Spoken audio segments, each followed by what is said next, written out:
Saya mau tanya, berangkat dari rumah bekerja dengan niat ibadah. Apabila pasien masuk rawat inap dari UGD dengan diagnosa A, tapi secara klinis tidak ada indikasi diagnosa A, dan pasien nurut sama dokter aja. Nah, yang saya tanyakan, gaji saya berkah atau tidak? Karena setahu saya tidak perlu rawat inap, dan saya hanya petugas kesehatan bukan dokter.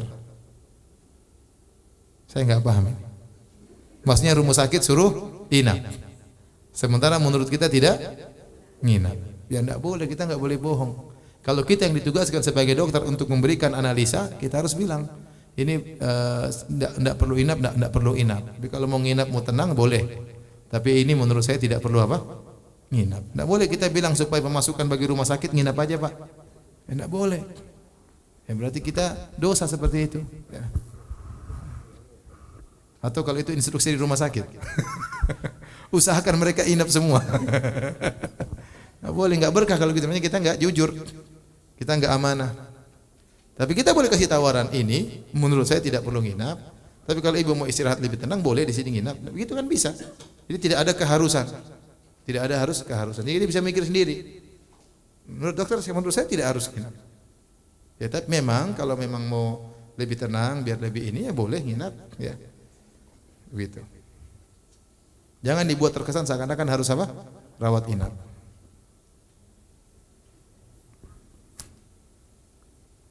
Apakah kepada orang tua sendiri termasuk meminta kepada orang lain?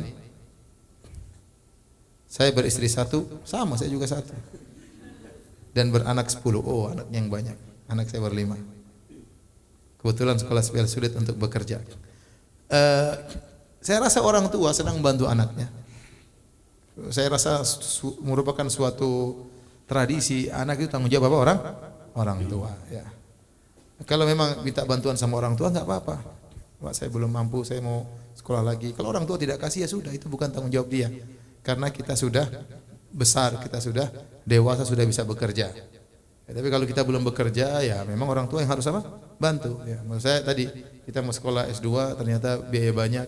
Ya, kita bilang sama orang tua membantu. Kalau dia tidak mau bantu ya tidak bisa kita marah sama orang tua. Kita sudah disekolahkan sampai S1 sudah alhamdulillah, duitnya sudah habis banyak ya.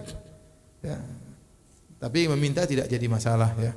Maksud saya itu biasa anak minta tolong kepada orang tuanya. Itu perkara yang biasa. Orang tua pun tidak merasa maksudnya tidak merasa anak itu hina di hadapan dia atau tidak. Ya. Saya sebagai orang tua, anak saya kalau saya bisa bantu saya akan bantu terus. Tapi kita sebagai anak tahu itu bukan, kalau sudah sampai S2 itu bukan kewajiban orang tua lagi. Ya. Ya kita, tapi kalau kita minta boleh-boleh saja. Boleh, saya rasa tidak jadi masalah. Ini Ustadz, semoga sehat selalu.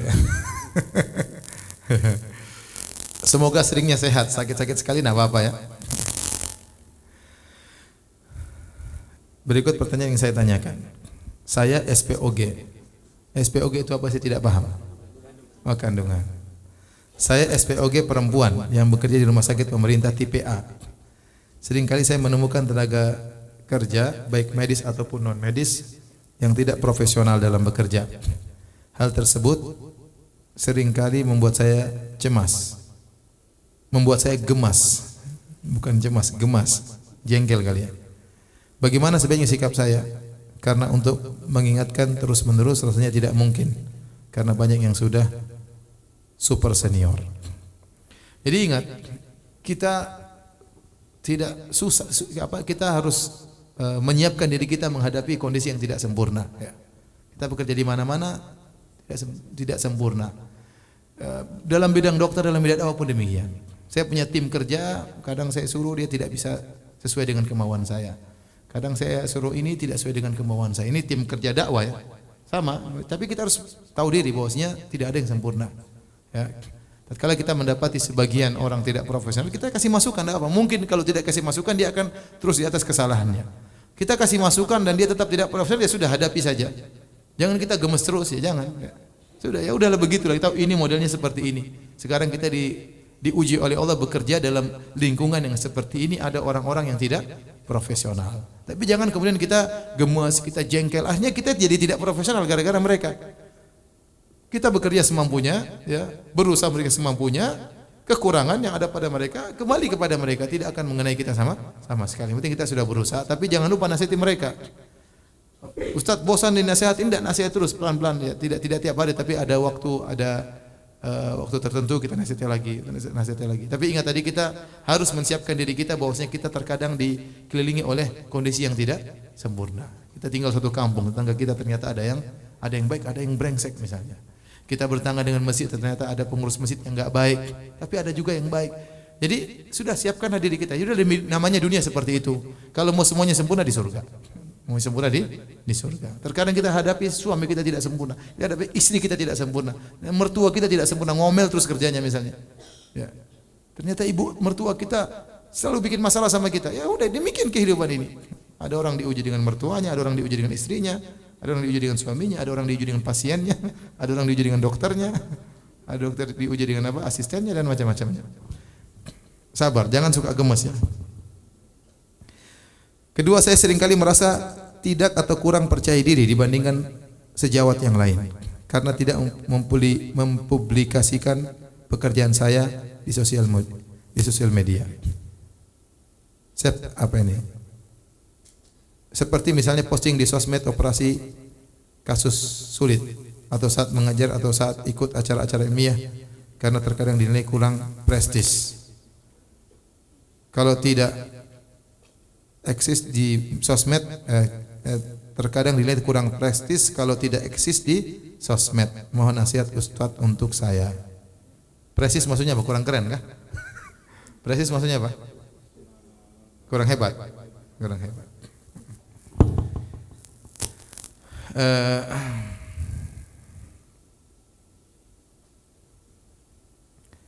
Sebenarnya boleh mempublikasi pekerjaan kita, boleh. Ini perkara dunia.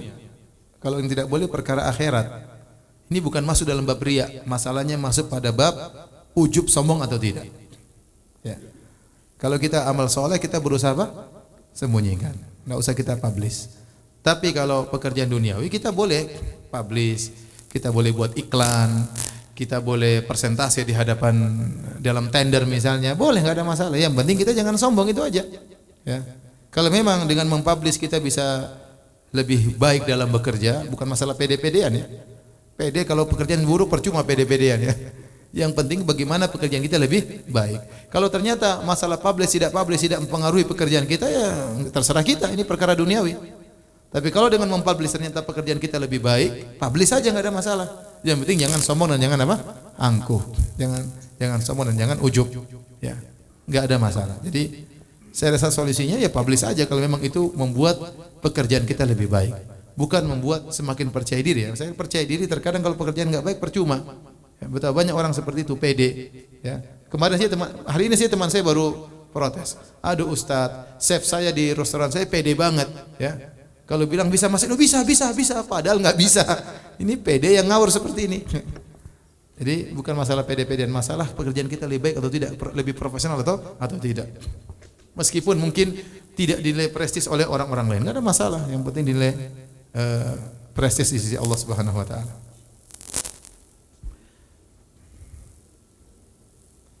Saya sering sekali tidak bisa diprediksi waktu terjadinya komplikasi. Pasien saya seringkali tidak bisa diprediksi waktu komplikasi. Seperti misalnya ketuban pecah saat jam 11 malam dan sebagainya. Bagaimana satu saat untuk saya dalam menjalankan kewajiban sebagai istri dan anak dan juga dokter? Saya kalau khair atas jawabannya. Oh ya, maksudnya jam 11 malam dia harus menjalankan proses kelahiran sementara dia punya kewajiban di rumah dengan apa? Dengan suami. Tentunya yang ideal, yang kerja suami, istri tidak kerja, itu yang paling ideal, ya, itu yang paling ideal. Tapi dalam kondisi ternyata istri harus kerja, ada kewajiban harus dia tanggung jawab, harus dia tunaikan, mungkin masih membantu kakaknya, adiknya atau orang tuanya dan yang lainnya. Maka dalam kondisi begini, ya, kalau itu jarang terjadi, semoga suami paham. Ya, kita tinggal minta pemahaman apa? Suami. Ya, saya kadang-kadang begini. Benar-benar yang penting minta ridho suami, yang penting. Ridho suami dan tidak menzalimi anak. Jangan sampai kita mencari prestasi, mencari dunia sehingga akhirnya anak kita terlantar. Tentu tidak boleh. Harus ada waktu buat anak. Saya rasa solusinya kurangi praktek. Kalau memang kita sudah punya anak, kurangi jam praktek. Jangan terlalu banyak. Ya, anak-anak butuh kasih sayang, butuh perhatian. Kalau kita pergi pagi pulang malam dapati anak sudah tidur. Pagi lagi pembantu yang pegang. Akhirnya anak kita belajar akhlak pembantu, bukan akhlak kita. Ya. Maka kalau memang ibu harus bekerja, kurangi jadwal praktek. Jangan banyak-banyak. Ya. Jangan banyak-banyak. Sehingga ada waktu buat anak dan suami. Ya. Wallahu a'lam bishawab.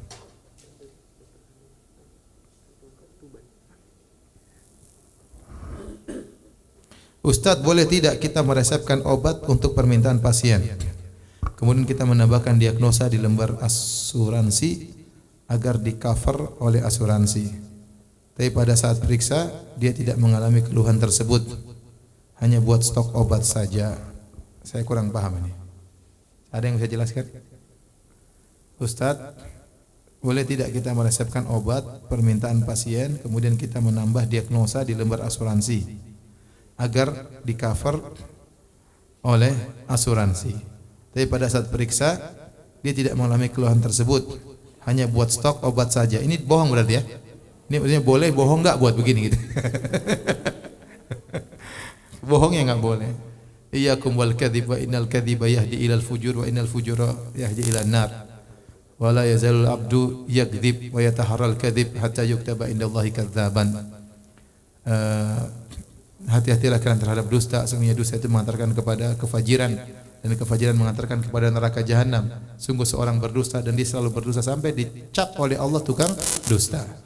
Kalau seorang sudah dicap oleh tukang dusta, jadilah dusta adalah kebiasaan dia, merupakan ciri-ciri orang munafik.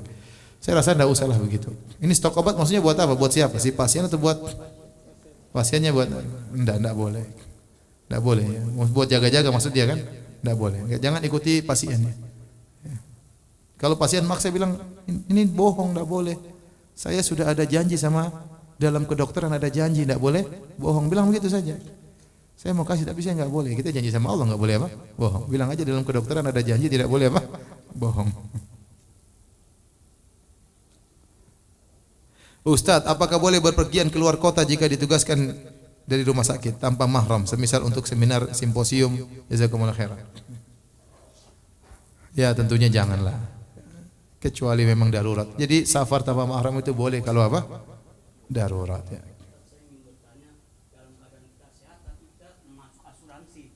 Tunggu ini, ya habis ini sebentar belum selesai. Belum selesai. Insyaallah ya habis ini ya. Jadi hukum safar tanpa mahram memang ada khilaf tentang bagaimana hukum safar tanpa mahram. Jika sang wanita bisa menjaga diri, di antaranya tidak berkhalat dengan lelaki, di antaranya bersafar dengan rombongan wanita yang amanah, ya, maka sebagian ulama membolehkan, sebagian ulama tetap mengharamkan. Sebagian ulama mengatakan harus dengan mahram. Mau aman enggak aman bersama rombongan atau tidak harus dengan apa? Mahram. Ini pendapat ulama rata-rata ulama Saudi, ya. Sebagian ulama mengatakan boleh wanita yang bersafar tanpa mahram selama dia bisa menjaga diri, beradab dengan adab-adab safar, kemudian dengan rombongan wanita, tidak berdua-duaan dengan lelaki. Terkadang tugas dia sama lelaki, ini saya dapati ya. Kerja berdua, kemudian satu tempat duduk saat dalam apa di pesawat ngobrol-ngobrol, ini tidak boleh kalau seperti itu. Tapi kalau memang dia harus ikut seminar, dia minta izin sama misalnya suami ikut, tentu yang terbaik suami ikut, atau adiknya atau kakaknya sama mahramnya. Ya, kalau terpaksa memang harus dia ikuti seminar tersebut karena ada ilmu yang harus dia pelajari ya. Dan seminar tersebut hanya terbatas dia harus safar, maka tadi dia harus safar dengan rombongan wanita, tidak boleh berdua-duaan dengan apa? Lelaki. Wallahu alam bissawab. Silakan, Pak. Assalamualaikum Ustaz. Dalam keadaan kita sehat, kita masuk asuransi Ustaz. Jadi asuransi itu kita dalam keadaan sehat. Artinya kita sudah bayar, belum waktunya datang. Ini dibolehkan nggak Ustaz? Maksudnya Bapak daftar asuransi? Asuransi kesehatan? BPJS? BPJS. Terus dalam keadaan sehat. Haram nggak Ustaz maksud saya? Kan kita ya, kalau asuransi pas keadaan sehat, keadaan sakit merugikan BPJS berarti. Asuransi haram nggak Ustaz gitu? Kan kita yang namanya sakit datang dari Allah, masa kita harus sebelum sakit harus bayar gitu Ustaz? Oh begitu. Ya. Pencegahan itu boleh. Kalau kita bicara pencegahan itu boleh, meskipun musibah belum datang. Contoh kita taruh di rumah alat pemadam kebakaran, kan belum kebakaran, ya enggak apa-apa. Siapa tahu kebakaran tinggal kita apa? Semprot ya. Kita taruh genset meskipun lampu belum mati ya. Sekali-sekali ada mati tinggal gensetnya nyalain. Sama kita punya tabungan untuk sakit. Kalau memang pas sakit uang tersebut kita gunakan untuk berobat, maka tidak mengapa. Dari sisi itu kita persiapan tuh nggak ada masalah. Persiapan untuk beli obat, persiapan untuk kebakaran, persiapan untuk meskipun kebakaran sakit semua dari Allah Subhanahu wa taala. Jadi kalau Bapak permasalahkan dari situ itu bukan masalah. Itu bukan masalah ya.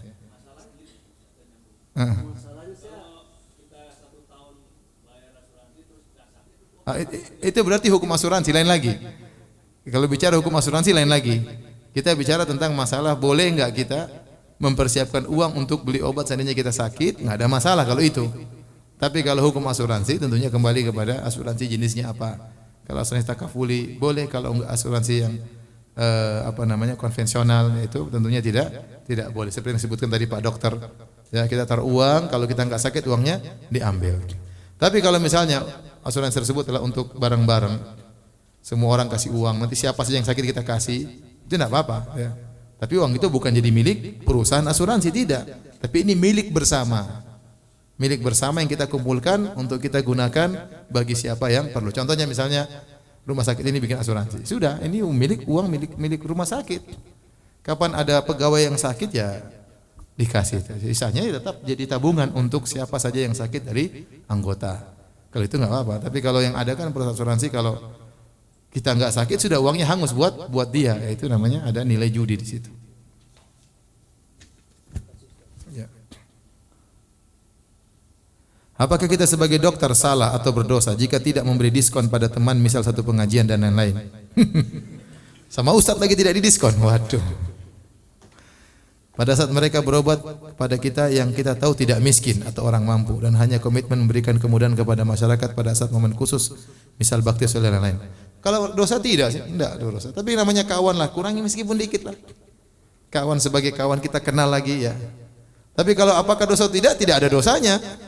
Tidak dosanya, cuma kan masa kawan tidak dikasih apa? Tidak dikasih korting dikit lah. Pelit banget sih dokter. Enggak, kalau saya bilang kalau dosa sih enggak ya. Tapi kita sebagai kawan kita kenal tentunya ya kita bantu-bantu dikit lah. Meskipun kita tahu dia kaya. Orang kaya bagaimanapun dikasih hadiah senang. Itu tidak. Nanti orang kaya nanti kasih dia hadiah, dia pasti senang meskipun dia kaya raya. Itu sifat manusiawi kalau dikasih hadiah apa? Senang. Tatkala kita kasih kortingan, sungguhnya kita kasih hadiah kepada dia. Nabi berkata tahadu tahabu. Salinglah kalian memberi hadiah, maka kalian saling akan mencintai. Ya kecuali ada aturan dari rumah sakit yang kita kerja tidak boleh, ya itu lain cerita. Kita terikat dengan peraturan. Walaupun kita kasih hadiah kita harus nombok. Tapi kalau enggak ada peraturan, bebas kembali kepada ijtihad sang dokter, maka saya rasa tidak ada salahnya kita kasih kurangi meskipun sedikit kepada kawan kita tersebut. Ya. Tapi kalau dikatakan wajib tidak wajib. Apalagi kita maksudnya kenalnya juga enggak terlalu kenal, bukan kawan dekat, enggak apa-apa. Kalau kita tahu dia kaya, enggak ada masalah bagi dia itu sedikit. Tahu dia datang pakai mobil Alphard misalnya. Kemudian tasnya tas mahal ya. Ngapain kita korting? Kecuali kalau kita kenal dekat, bolehlah kita korting. Karena kalau kita mau korting lebih utama kita korting kepada orang-orang yang miskin. Wallahu a'lam bishawab. Silakan. Assalamualaikum. Coba kasih bentar mic-nya. Assalamualaikum warahmatullahi wabarakatuh. Assalamualaikum. Saya ahli gizi Ustadz. Di tempat kerja saya megang program gizi, dan di tempat kerja saya itu setiap tahunnya ada jatah susu Ustadz untuk anak-anak yang gizi kurang sama gizi buruk. Nah, di kondisi setiap tahun itu pasien-pasien yang gizi kurang maupun gizi buruk itu bertambah Ustadz biasanya, karena sering terdata gitu. Tapi terkadang pemerintah cuma ngasih beberapa doang untuk tidak cukup. Iya, untuk balitanya itu. Tapi jatah satu balitanya itu per bulan satu balita itu 10 dus susu Ustadz. Yeah. Nah, jadi saya berpikirnya di pertengahan bulan itu biasanya ada anak-anak yang bermunculan gizi kurang gizi buruknya itu. Jadi saya berpikir untuk jatah balita yang satu orang 10 dus diambil. Saya bagi-bagi aja Ustadz gitu. Apakah salah Ustadz? Itu kembali kepada prosedur. Kita boleh berinisiatif tapi harus kembali kepada peraturan. Ya, kalau kembali berarti boleh nggak saya seperti itu? Kalau boleh nggak ada masalah. Tapi kalau nggak boleh ya gimana anak-anak yang tidak ada gizinya? Kita tanya kepada mereka, mungkin mereka setuju dengan ide kita. Tapi maksud saya itu kembali kepada peraturan ya. Ya kalau kita sendiri kadang-kadang khawatirnya tidak sesuai. Jadi nggak ada salahnya antum tanya kepada atasan antum bagaimana saya menghadapi ini karena ini kurang. Kalau kita semua plotkan 10 ini buat satu bayi nanti yang lain gimana gitu. Bolehkah kita mengambil bagiannya? Tanyakan kepada atasan. Kalau boleh lakukan. Ya. Terus Ustadz, kalau misalnya ada pimpinan yang pengen susunya juga itu gimana Ustadz? Buat siapa? Buat dia. Udah gede minum susu bilang ngapain? Kadang mau nolak gimana gitu. Dia bilang, aduh Pak saya takut Pak gitu aja bilang aja. Kepalanya lagi yang minta. Aduh. Antum jangan kasih lah. Antum takut dipecat. Alasannya sih ya buat membantunya gitu-gitu. Ustadz kadang buat. Ya kalau dia ambil buka sendiri urusan dia. Tapi kalau antum kasih jangan. Jangan kasih. Kuncinya sama antum. Iya. Hukumnya haram ya. Hukumnya haram. Antum atur sendiri lah, bukan urusan saya. Coba silakan. Atau antum belikan aja susu, dia datang ini Pak ini dari saya Pak. Yang gitu jangan Pak, biar dia malu. Udah kepala bagian masih ngambil lagi. Silakan. Assalamualaikum warahmatullahi wabarakatuh. Waalaikumsalam. Saya ingin bertanya, dalam bekerja itu kan kita terkadang mendapatkan fee yang lebih besar dan kadang-kadang juga mendapatkan fee yang lebih Fee dari siapa? dari manapun itu. Nah, apakah ketika kita lebih senang atau cenderung kepada fee yang lebih besar itu mempengaruhi keikhlasan seseorang? Ustaz? Tunggu, ente kerjanya apa? Karena masih koas, Ustaz. Hah? Masih program profesi mahasiswa, tapi Enggak, antum maksudnya kerjaan itu berkaitan dengan swasta atau wira swasta atau pemerintah? Yang kasih fee siapa? Ini masalah hukumnya berbeda. Contoh sederhana apa gimana maksudnya? Contoh.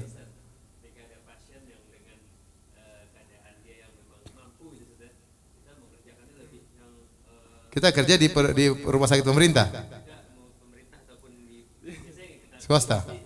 Swasta. Oh ya ya.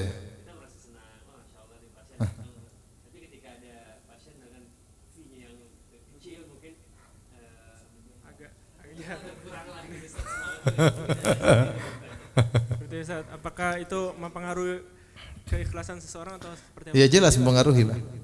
Fee-nya besar tambah semangat ya. Fee-nya kecil kurang semangat.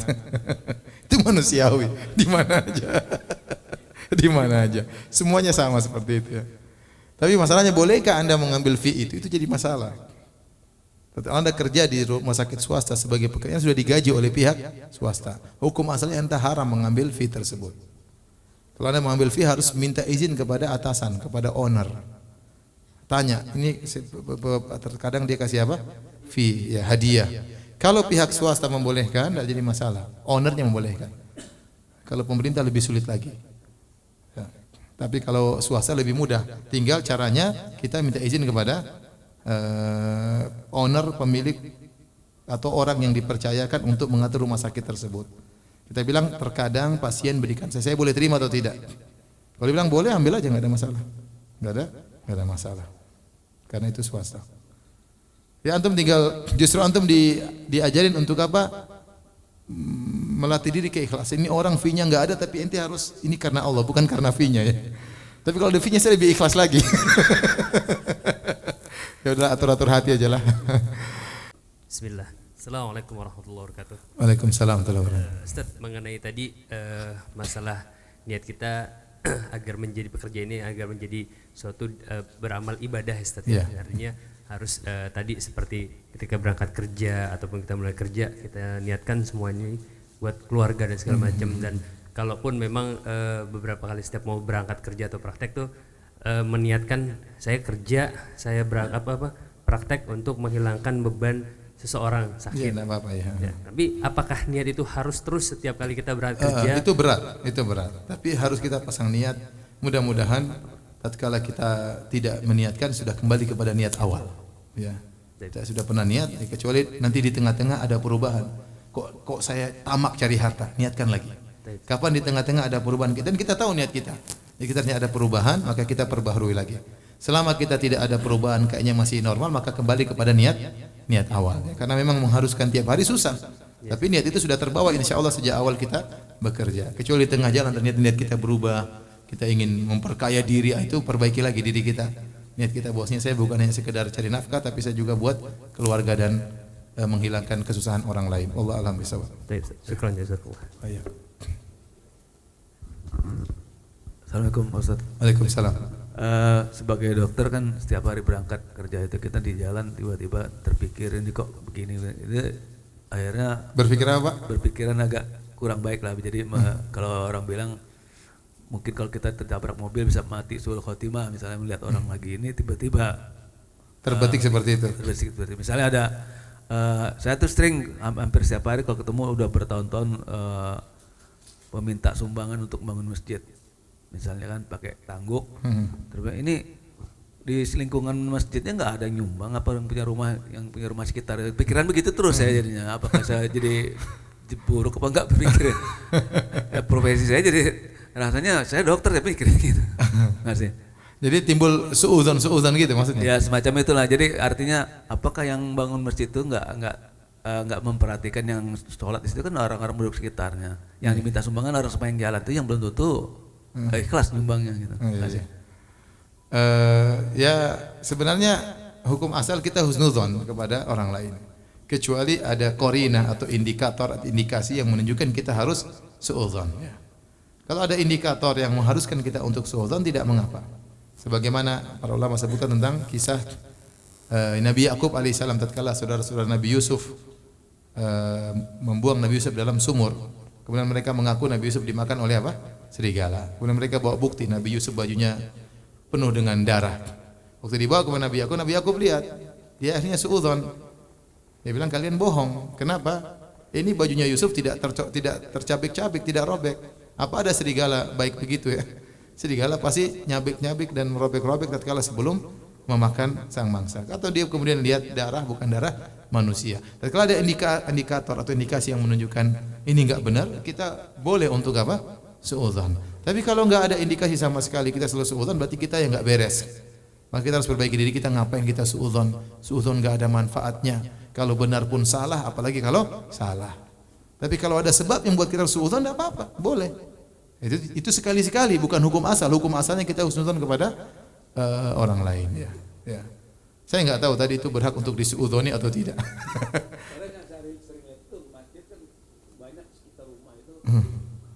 Ya, memang itu jadi masalah ya. Jadi masalah. Masjid enggak pernah rampung-rampung. Enggak diisi juga ya. Ya tapi terserah kita lah, kita mau kasih dia insya Allah kasih juga enggak apa-apa, enggak juga enggak apa-apa. Kalau memang ada keraguan kita enggak kasih juga enggak apa-apa. Kalau kita kasih enggak apa-apa, kalau dia enggak pakai buat masjid dia makan sendiri, ya udahlah itu sedekah buat dia. Dia buat santai aja dok, jangan terlalu dipikir dalam-dalam. Cuekin aja, saya juga mikir ini buat apa gitu. Jadi ngapain saya pikirin gitu, enggak ada manfaat. Mending saya pikir pasien. Saya pikir gini pun tidak ada faedahnya, tidak ada aksi yang bisa saya lakukan. Saya mau ngapain coba? Ya udah mending saya enggak usah pikir yang bermanfaat. Ya. Kata Nabi SAW, min husni islamil mar'i tarkuhu ma la ya'ni. Di antara keelokan Islam seorang meninggalkan yang tidak ada faedahnya buat dia. Ya. Kalau kita lihat setiap orang harus kita pikirkan, kasihan. Enggak perlu, kita capek sendiri dan tidak ada aksi yang bisa kita kerjakan. Baik, demikian saja kajian kita ya. Mohon maaf ya, atas segala kekurangan ya. Mudah-mudahan Bapak dan Ibu menjadi dokter-dokter yang bertakwa di sisi Allah dan dimasukkan surganya ke surga Allah Subhanahu wa taala. Subhanakallah bihamdik asyhadu an la ilaha illa anta astaghfiruka wa atubu ilaik. Assalamualaikum warahmatullahi wabarakatuh.